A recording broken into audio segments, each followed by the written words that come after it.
Bonjour Marine Tondelier. Bonjour. Les blocages se poursuivent de la part des agriculteurs dans une atmosphère forcément lourde après le décès d'une mère et de sa fille hier sur un barrage. Est-ce que vous souhaitez que le gouvernement mette fin à ces blocages ? Déjà, je voudrais adresser mes pensées les plus sincères pour ces victimes, pour leurs proches, pour leurs familles et je pense pour tous les manifestants qui sont ébranlés par ce drame, et puis aussi pour tous les Français en réalité.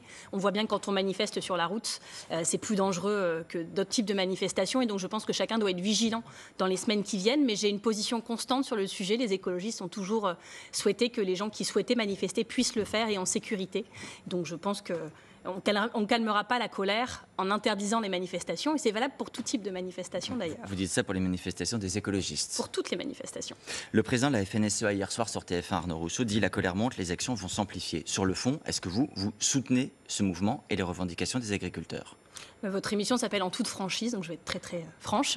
Je soutiens à 200% ce mouvement de colère des agriculteurs et je ne suis pas la seule puisque un sondage est sorti hier, 84% des écologistes sont en soutien de ce mouvement. C'est un chiffre assez élevé. Pourquoi ? Parce que depuis très longtemps, nous sommes alliés dans ces luttes. Pour combattre les traités de libre-échange, les écologistes et les agriculteurs, la main dans la main depuis le début, sont alliés. Pour sauver les terres agricoles des entrepôts logistiques, nous sommes la main dans la main alliés pour se dire que quand on protège le sol, l'eau, alors on protège l'agriculture. Tout ça est assez cohérent. Et pourtant, Marine Tondelier, ce n'est pas l'impression qui est ressortie, en tout cas pas dans les mots du Premier ministre Gabriel Attal. On va l'écouter à l'Assemblée. Hier, il regardait vers les bancs de la gauche, notamment des écologistes.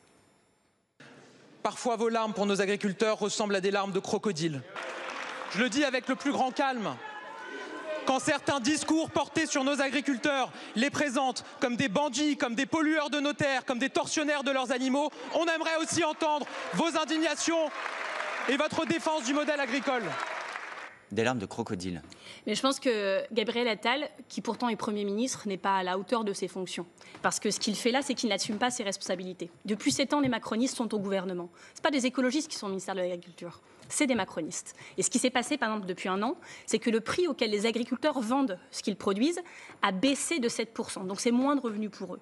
Pendant ce temps-là, le prix auquel vous, moi, nous achetons nos aliments a augmenté de 8%.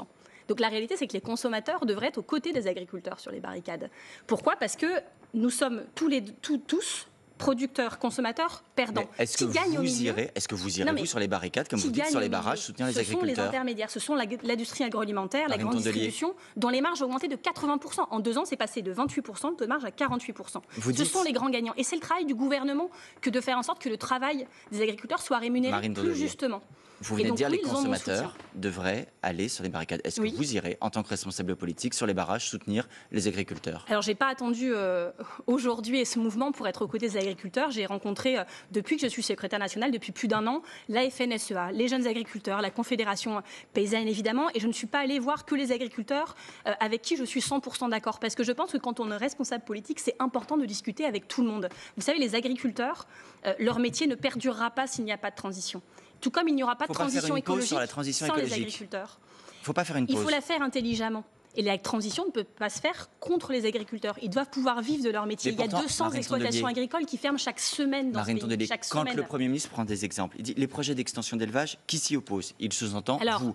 Les projets de retenue d'eau, qui s'y oppose ? Il sous-entend vous. Quand il parle d'agrandissement d'élevage, il parle des fermes-usines, qui sont plus des usines que des fermes. Aujourd'hui, dans notre pays, 60% de la viande est produite par 3% des éleveurs, dans des fermes-usines. Quand à Noël, vous offrez une ferme à un enfant de votre famille, elle ressemble à une ferme, pas à une usine. C'est de ça dont il parle. Et c'est des fermes qui sont des fermes-usines, du coup plus des usines que des fermes, qui sont toxiques pour le bien-être animal, mais qui sont aussi nuisibles au bien-être paysan. Parce que ça écrase les prix, parce que ça donne une très mauvaise image de la profession. Et les petits éleveurs, pendant ce temps-là, ils crèvent. Et nous, on les soutient.